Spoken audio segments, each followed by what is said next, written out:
लघु कथा का शीर्षक है सीता नारी मुक्ति मोर्चा की अदालत में। एक दिन नारी मुक्ति मोर्चा के सदस्यों के साथ समक्ष सीता मैया की पेशी हुई। उनके खिलाफ कई तरह के चार्जेज थे जिनके संबंध में उनसे बेबाक बातचीत हुई।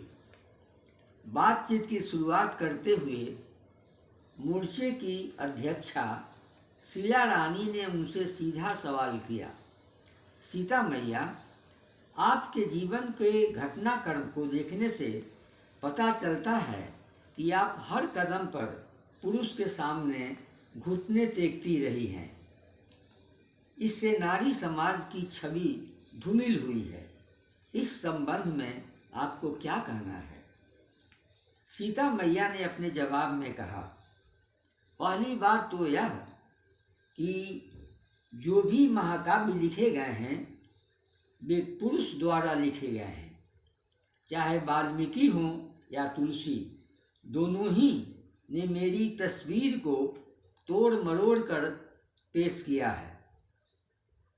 कारण स्पष्ट है, दोनों का एक सूत्री कार्यक्रम था, राम के चरित्र का उत्कर्ष दिखलाना। वाल्मीकि राम को मर्यादा पुरुषोत्तम के रूप में रूपायित कर रहे थे और तुलसी ने तो राम को भगवान ही बना डाला। ऐसे में वे मेरे साथ न्याय कैसे करते? फिर भी जो सच्चाई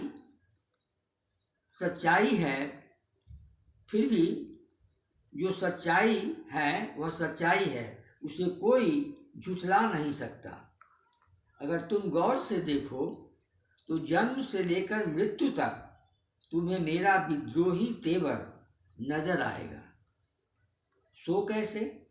शीला रानी ने बीच में टोकते हुए कहा, मैं एक परित्यक्त नवजात शिशु के रूप में खेत में पाई गई। क्या इसमें तुम्हें नारी मुक्ति आंदोलन का आदि स्वर नहीं सुनाई पड़ता? आज मैं तुम्हें एक राज की बात बतलाती हूँ। आज मैं अपने जन्म पर से रहस्य का पर्दा हटाती हूँ। सच पूछो तो मैं मंदोदरी की संतान हूँ। मंदोदरी के आहत नारित्व ने ही अपने आत्मबल से मुझे कंसीव किया था और अपने गर्भ के तेज को घट में भरकर समुद्र में छोड़ दिया था, ताकि मैं उसकी बेटी के रूप में अवतरित हो सकूं और उसके हिंसक और परस्त्रीगामी पति के वध का कारण बनूं। मेरा जन्म ही इस बात का प्रमाण है कि पति अगर व्यभिचारी हो तो स्त्री उसका वध भी करवा सकती है। यह तथ्य तो सचमुच चौंकाने वाला है। लगता है मंदोदरी ने आपको वैसे ही कंसीव किया होगा जैसे मरियम ने जीसस क्राइस्ट को कंसीव किया था। लेकिन राम वन गमन के समय में आपकी भूमिका कुछ संदिग्ध लगती है। आपने राम को बन जाने से रोका क्यों नहीं? आखिर गद्दी के असली हकदार तो वही थे। बन जाना उनका निर्णय था। क्या वे मेरे रोकने से रुक जाते? यहाँ महत्व की बात यह है कि मैंने अपने संबंध में खुद निर्णय लिया। मैं रघुकुल की पहली रानी थी जो घर की चौखट लांघकर बन गई और अपने पति के सुख दुख की साथी बनी। आगे चलकर द्रौपदी ने मेरा अनुसरण किया।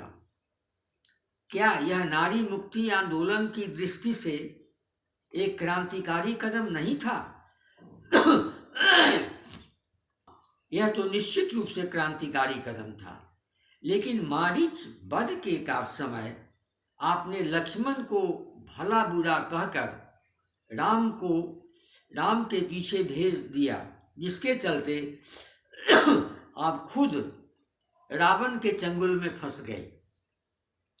लगता है आप अपना विवेक खो बैठी थी। नहीं, मैं अपना विवेक नहीं खो बैठी थी। वह अपने पति पर आए संकट की आशंका में लिया गया निर्णय था। मैं कुटिया में थी और मेरे पति दुश्मन से लड़ने गए थे। उस समय मुझे अपनी सुरक्षा से अधिक अपने पति की सुरक्षा की चिंता थी। अब तुम कहोगे मैंने लक्ष्मण रेखा पार करके भी गलती की। ऐसा करके मैंने यह दिखलाया कि मैं किसी के हाथ की कठपुतली नहीं। मुझमें स्वतंत्र निर्णय लेने का साहस था। महत्वपूर्ण बात यह नहीं है कि निर्णय सही था या गलत। महत्वपूर्ण यह था कि मैंने निर्णय लिया। फिर वह कौन आदमी है जिसका हर निर्णय सही होता है? यह बात मैं मान गई, लेकिन एक सवाल और। जब रावण आपको हर कर ले जाता है या जब राम आपको वनवास देते हैं, उस समय आप सिर्फ आंसू बहाती रहती हैं। ऐसा क्यों?